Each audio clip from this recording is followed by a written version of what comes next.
오늘 함께 나눌 말씀 시편 19편 우리 22절부터 14절까지 같이 찾아서 길지 않으니까 우리 같이 합독하도록 하겠습니다.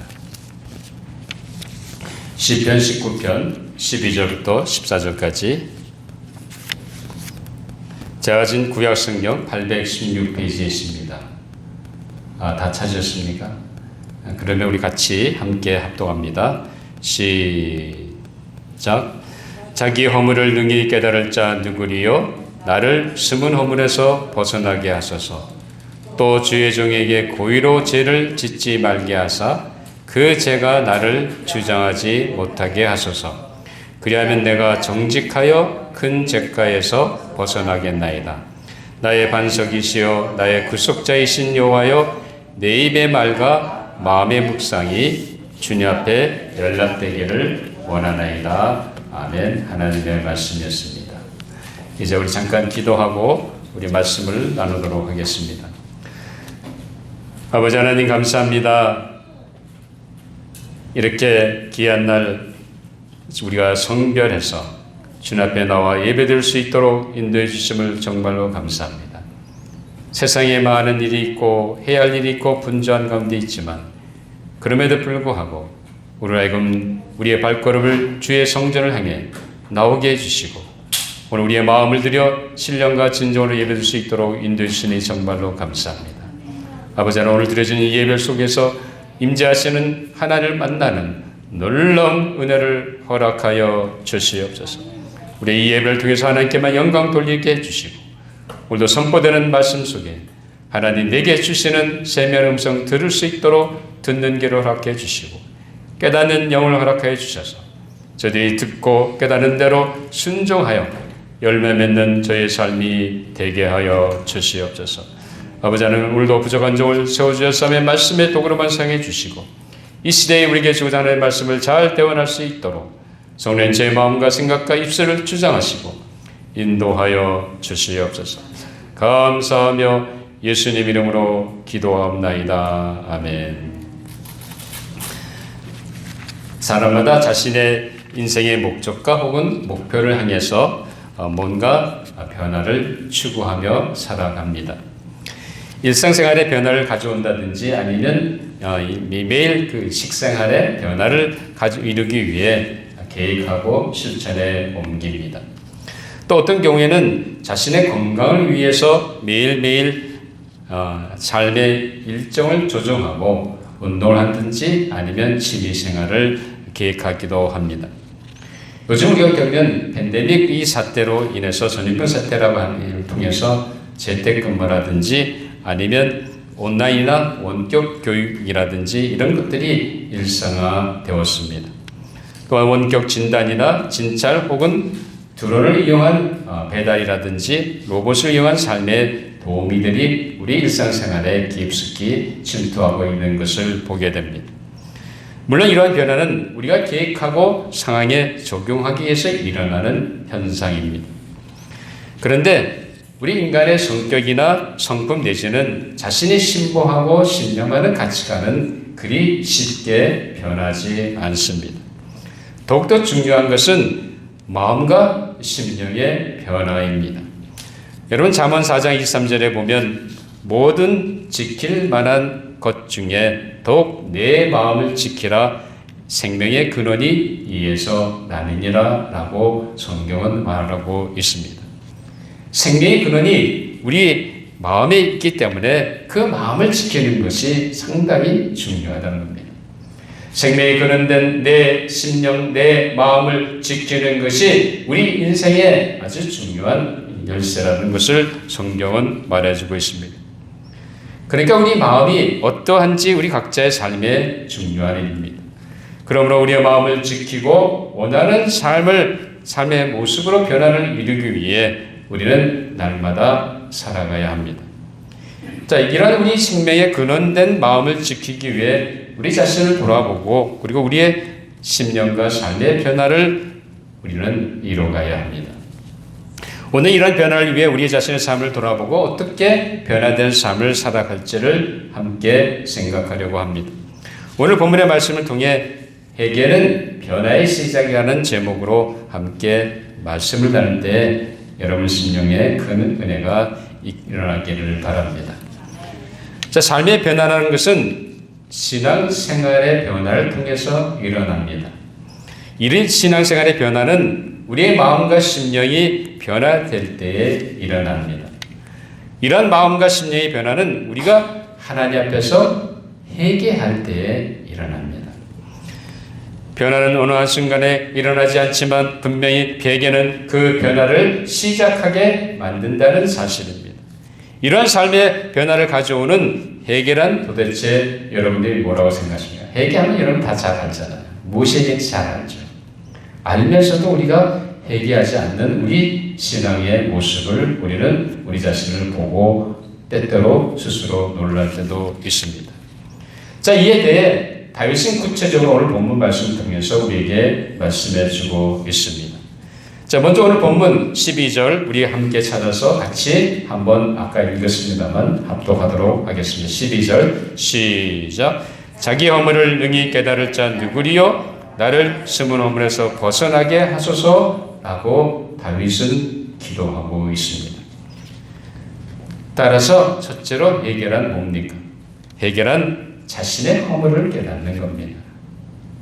여러분, 내가 잘못된 거, 나에게 허물이 있는 거 인정할 줄 알아야 되잖아요. 근데 어떤 경우는 그것을 인정하지 못한 경우가 상당히 많이 있다는 사실입니다. 회개는 어떻게 시작됩니까? 자신의 잘못이나 허물을 깨닫는 데서 회개는 시작됩니다. 다시 말하면 자신의 잘못을 인정하는 일입니다.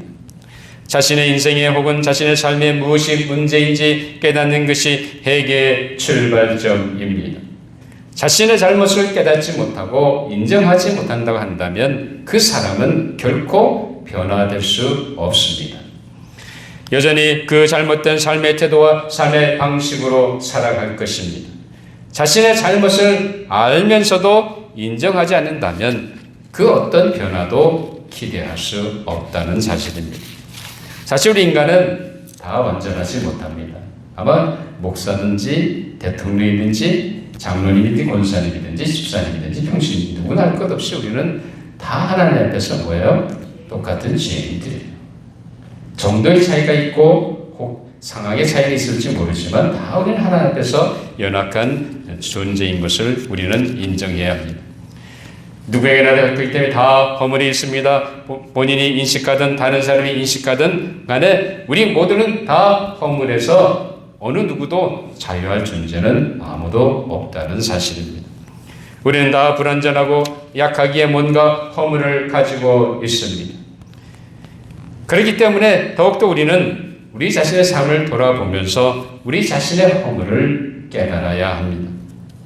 우리가 우리의 허물을 깨닫지 못한다면 결코 우리는 우리의 허물을 고칠 수가 없습니다. 변화될 수 없다는 얘기죠. 알아야 면전하는 말이 있지 않습니까? 또 무식하면 뭔가하는 말이 있는데 우리가 우리의 허물을 깨닫지 못하면 결코 그 허물을 고칠 수 없다는 사실입니다. 그러나 다윗은 허물을 깨닫는 자의 복을 강조하고 있습니다. 자신의 잘못과 허물을 깨달을 때 비로소 변화될 가능성이 있는 것입니다. 그렇기 때문에 다윗은 시편 139편 23, 24절에서 이렇게 하나님 앞에 간절히 부르짖고 있습니다. 하나님이여 나를 살피사 내 마음을 아시며 나를 시험하사 내 뜻을 아옵소서. 내게 무슨 악한 행위가 있나 보시고 나를 영원한 길로 인도하소서라고 기도하고 있습니다. 다윗은 늘 하나님 앞에서 자신에게 무슨 악한 행위가 있는지 알려달라고 주시는 살펴달라고 하나님한테 간절히 기도하고 있는 것입니다. 그는 어떻게 했었는지 하나님 앞에서 허물없는 인생을 살기를 원했습니다.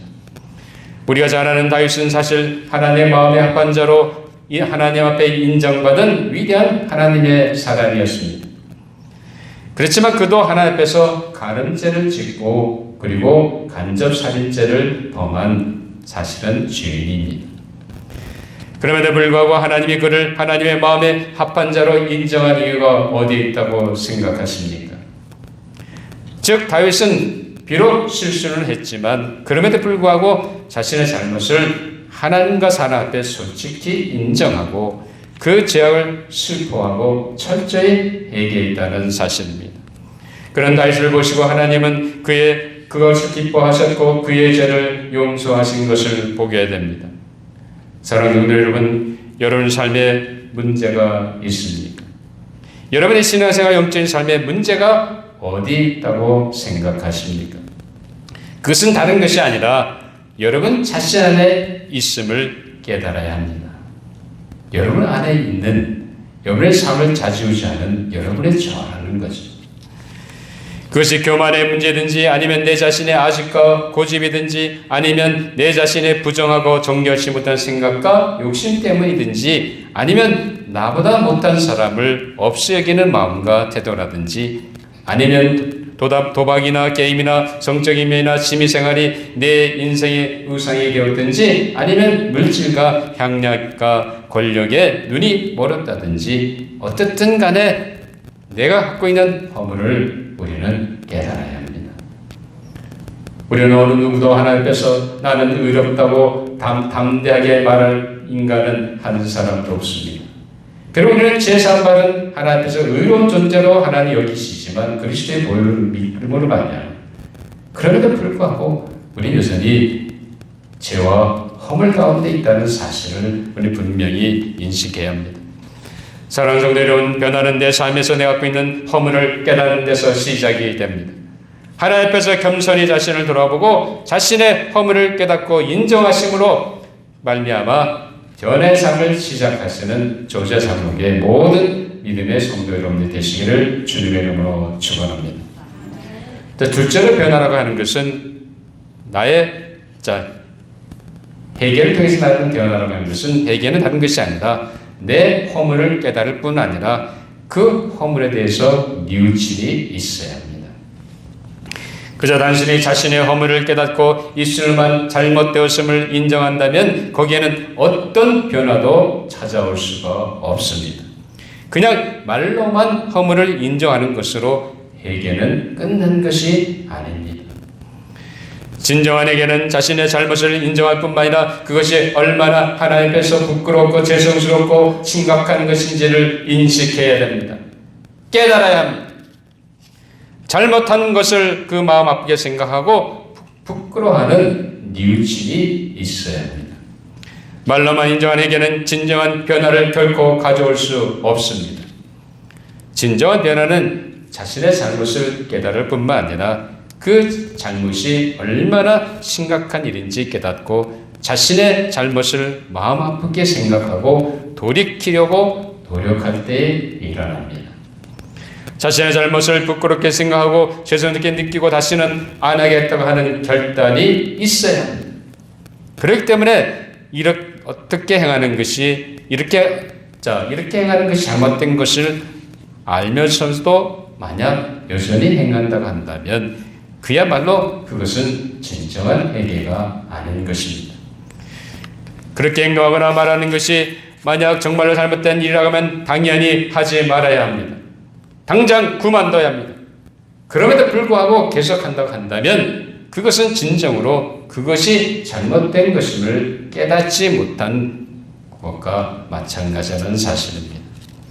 사랑하는 성도 여러분, 이것이 잘못된 것임을 깨닫는다면 멈춰야 합니다.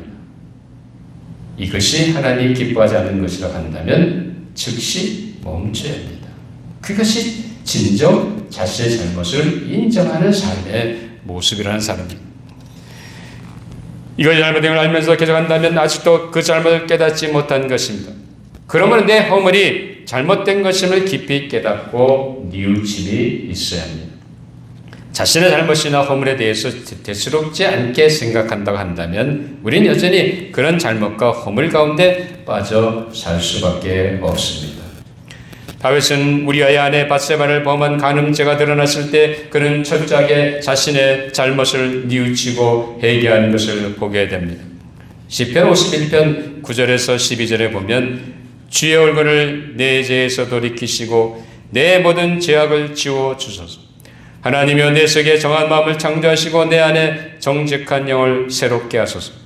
나를 주 앞에서 쫓아내지 마시며 주의 성령을 내게서 거두지 마소서. 주의 구원의 즐거움을 내게 회복시키시고 자원은 심령을 주사 나를 붙드소서 하며 다윗은 간절히 하나님 앞에 부르짖었습니다. 그는 자신의 잘못을 뉘우치며 하나님 앞에 기도했습니다.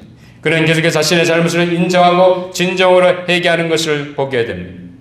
하나님께 그 아이 안에 정한 마음과 정직한 영을 허락해달라고 간절하게 간구하고 있습니다. 사랑하는 여러분, 회개는 내가 잘못되었음을 깨달을 뿐만 아니라 그것이 얼마나 잘못된 것인지 깨닫고 그 심각성을 인정하고 하나님 앞에서 진정으로 뉘우치는 회개가 있어야 합니다.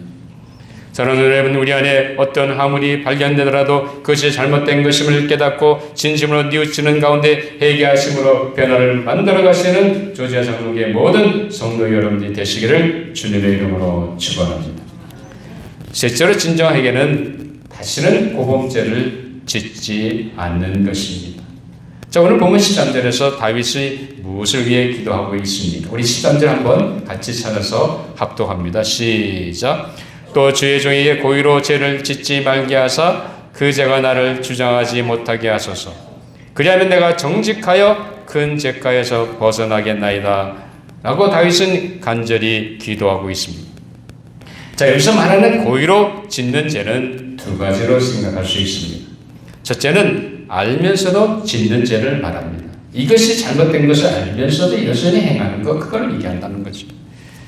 이렇게 하면 잘못인 줄 알면서도 여전히 짓는 죄악을 가리킵니다. 둘째는 한 번 지은 죄를 또다시 짓는, 다시 말하면 같은 죄악을 반복해서 짓는 죄를 말합니다. 다윗은 자신이 알면서도 짓는 죄를 짓지 않도록 하나님께 도움을 요청하고 있습니다. 또한 한 번 지은 똑같은 죄를 더 이상 짓지 않도록 간절히 구하는 것을 보게 됩니다. 이 세상에서는 한 번 범한 죄를 반복해서 짓게 되면 어떻게 되죠? 여러분, 전과 3범, 전과 5범, 전과 6범, 7범, 이 무슨 말인지 알죠? 한 번 지은 죄를 여러 번 졌다는 거예요. 5번, 6번, 7번 졌다는 얘기죠. 같은 죄를 반복해서 지으면 질수록 더 형량이 무거워집니다. 더 심한 벌금이 부과됩니다. 세상 법정에서도 그런데 하물며 하나님을 섬기는 우리에게는 오죽하겠습니까? 하나님 분명하게 우리에게 말씀하십니다. 여러분, 반복해서 고범죄라고 얘기하죠. 똑같은 죄를 다시 짓는 걸 고범죄라고 하는데, 옛날 개혁 성경에는 고범죄로 번역을 해놨는데 지금 개혁 개정에는 고의로라고 말을 바꿨습니다만, 어쨌든 간에 한 번 지은 죄를 다시 또 짓는 이런 우리의 삶의 모습을 우리는 분명히 우리 자신을 돌아볼 수 있어야 합니다. 여러분, 변화에 이렇게 반복해 똑같은 죄를 짓는 건 정말로 그 죄에 대한 회개함이 없다고 보아야 합니다. 자신이 지은 죄나 해물에 대해서 그 심각성을 깨닫지 못하고 건성으로 입술로만 잘못했다고 생각하든지, 아니면 아예 그것이 잘못인 줄 알면서도 여전히 그 잘못을 행하는 삶은 진정한 회개가 없는 것입니다. 도리어 그 마음이 강팍해진 것입니다. 사랑하는 여러분, 변화는 내가 내 자신의 잘못과 죄악을 깨닫고 회개할 때의 시작이 됩니다. 회개는 단순히 입술로만 잘못됐음을 고백하는 것이 아닙니다. 진정한 회개는 하나님 앞에서 자신의 죄악을 깨닫고 그것을 시인하면서 그 죄악에 대한 하나님 앞에서의 부끄럽고 죄송한 마음과 아픈 심정으로 그 죄악을 다시는 안 짓겠다고 하는 결심이 있어야 합니다. 진정한 회개는 자신의 잘못이나 죄악을 하나님 앞에 솔직하게 시인하고 그것을 고백할 뿐만 아니라 그런 삶의 잘못됨과 죄악에서 떠나는 것입니다. 그것이 진정한 고백이라는 말입니다.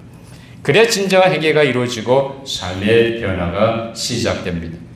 다윗은 자신이 고범죄에 철저히 자유해지기를 간절히 기도하면서 하나님께 자신의 소원을 말하고 있습니다. 오늘 본문 마지막 절을 보면 14절 우리 한번 같이 찾아서 합독하도록 하겠습니다. 14절 시작. 나의 반석이여 나의 구속자이신 여호와여 내 입의 말과 마음의 묵상이 주님 앞에 연락되기를 원하나이다 라고 간구하고 있습니다. 여기서 다윗은 자신의 입의 말과 마음의 묵상이 하나님 앞에 연락되기를 간절히 기도하고 있는 것을 보게 됩니다. 여러분, 다윗은 자신을 죄에서 지키고 정결한 삶을 영위하기 위해 그의 입술의 말과 마음의 묵상이 늘 주님 앞에 연락되기를 소원했습니다. 사실 우리 인간의 죄는 어디서 출발한다고 여러분들은 생각하십니까? 우리 인간의 죄가 어디서 출발하죠? 두 가지죠. 첫째는 우리 입술입니다. 우리 인간은 말로 죄를 짓습니다. 필요 없는 말, 혹은 해서는 안 된 말, 혹은 가격하거나 판단하거나 정죄하거나 혹은 교만하거나 악한 말로 우리는 죄를 짓습니다. 어느 누구도 말에 있어서 깨끗한 사람은 없을 것입니다. 우리는 다 말에 실수가 많은 사람입니다. 그러므로 야고보서 3장 2절에서 이렇게 우리에게 경고하고 있습니다. 우리가 다 실수가 많으니 만일 말에 실수가 없는 자라면 곧 온전한 사람이라 능히 온 몸도 굴레 씌우리라 라고 말합니다. 계속해서 야고보 기자는 야고보 3장 8절에서 10절에서 이렇게 얘기합니다. 혀는 능히 길들일 사람이 없나니 쉬지 아니하는 악이요 죽이는 독이 가득한 것이라. 이것으로 우리가 주 아버지를 찬송하고 또 이것으로 하나님의 형상을 받은 사람을 저주하나니 한 입에서 찬송과 저주가 나오는도다. 내 형제들아 이것이 마땅하지 아니하니라 하고 야고보는 분명하게 그리스도의 형제자매들한테 도전하고 있습니다. 이런 똑같은 입술로 한 번은 하나님을 찬양하고 영광을 돌립니다. 또 한편으로는 내 입술로는 다른 사람을 향해 비방과 원망과 판단과 교만과 불평과 악한 말을 퍼뜨린다는 겁니다. 그렇기 때문에 우리의 입술에 재갈을 물리라고 야고보 기자는 권면하고 있습니다. 우리가 일에 말에 조심하면 조심할수록 죄를 덜 짓게 됩니다. 말을 함부로 하게 되면 실수할 수밖에 없고 실수하게 되면 결국 죄를 지을 수밖에 없습니다. 그러면 죄를 짓고 회개하고 진정을 뉘우쳐 다시는 그런 죄를 짓지 않도록 하는 것도 상당히 중요합니다. 그러나 더 중요한 것은 내 입술로 죄를 짓지 않도록 내 입에 재갈을 물리고 말에 실수하거나 악한 말을 하지 않도록 하는 삶의 태도가 중요한 것입니다. 우리의 마음도 마찬가지입니다. 우리 생명의 근원은 된 마음을 지키는 일은 상당히 중요합니다. 우리 행동은 어디서 출발하죠? 우리 마음에서 출발합니다. 내가 어떤 생각을 하냐에 따라서 그 행동이 결정되기 때문에 그렇습니다. 그 행동을 계속 심다 보면 습관이 생기게 되고 그것이 결국은 내 인생을 힘들게 한다는 사실입니다. 그러므로 내가 어떤 생각을 하냐에 따라 나의 행동이 달라진 것이기 때문에 우리의 마음을 지키는 일은 우리 자신을 죄에서 지키는 일이 되는 것입니다. 그럴 때 다윗은 마음의 묵상이 주님 앞에 연락되기를 위해서 간절히 하나님 앞에 부르짖은 것을 보게 됩니다. 사랑하는 성도 여러분, 내 입술의 말을 절제하지 못하면 결국은 말로서 죄를 지을 수밖에 없습니다. 그렇게 내 입의 말이 늘 하나님 앞에 연락된 말인지 또 곰곰이 생각하며 말해야 합니다. 또한 내 마음에 어떤 생각을 품냐에 따라서 우리의 행동이 결정됩니다. 그러면 늘 하나님 앞에서 하나님이 기뻐하실 만한 그런 마음의 생각을 가지고 죄에서 벗어나 정결한 삶을 영위해야 할 줄 압니다. 사랑하는 여러분, 해결한 자신이 하나님 앞과 사람 앞에서 범한 죄를 깨닫고 그리고 하나님 앞에 그 죄를 시인하는 것입니다. 이 회개는 자신이 지은 죄에 대한 안타까운 마음과 그리고 상한 마음을 가지고 자신의 죄를 뉘우치는 것입니다. 또한 앞으로는 더 이상 그런 죄를 짓지 않겠다고 하는 결단이 있어야 합니다. 그래서 고범죄에서 벗어나 자유해지는 삶이 온전한 회개의 삶이 되는 것입니다. 이렇게 우리가 회개할 때 우리의 삶의 변화가 찾아오는 줄 믿습니다. 사랑하는 여러분, 진정한 회개를 통해 자신을 정결히 하고 늘 하나님 앞에서 자신의 입술의 말과 마음의 묵상이 하나님 기뻐하시도록 자신을 지켜서 죄와 상관없이 거룩한 삶을 사심으로 변화의 삶을 살아가시는 우리 조자장로의 모든 믿음의 성도 여러분들이 되시기를 주님의 이름으로 축원합니다. 우리 기도하시겠습니다. 아버지 하나님 감사합니다. 우리에게 귀한 입술을 허락하시고 우리에게 심령을 허락해 주셔서 우리가 생각하고 말하고 행동에 옮길 수 있는 놀라운 특권을 주심을 감사합니다. 그러나 우리가 하나님의 자녀로 부름받고 이 땅에서 빛과 소금 역할을 한다고 하면서도 여전히 우리의 허물이 많은 것을 고백합니다. 우리 여전히 우리의 입술을 통해서 죄를 짓고 여전히 우리의 생각 속에서 잘못된 생각을 품으로 말미암아 우리가 죄를 짓는 저희들의 연약한 삶을 용서하여 주시옵소서. 이제는 우리로 하여금 아버지 안에는 회개가 무엇인지 분명히 깨닫고 우리의 허물을 하나님 앞에 철저히 인정하고 그것이 얼마나 잘못됐다는 것을 깨닫고 다시는 그런 허물에서 벗어날 수 있도록 결단하며 나가는 저희의 삶이 되게 하여 주시옵소서. 그래서 늘 우리의 마음과 생각을 지킴으로 말미암아 우리 입술의 재갈을 물림으로 말미암아 우리가 어느 곳에 있든지 우리가 하나님 앞에 허물을 빠지는 것이 아니라 우리의 회개를 통해 우리의 삶이 더 온전해지는 아름다운 믿음의 성도들의 삶이 될 수 있도록 붙잡아 주시옵소서. 감사하며 예수님 이름으로 기도하옵나이다. 아멘. 이제 마지막 찬양 우리 다 같이 일어나셔서 278자 하나님 들으신 다음에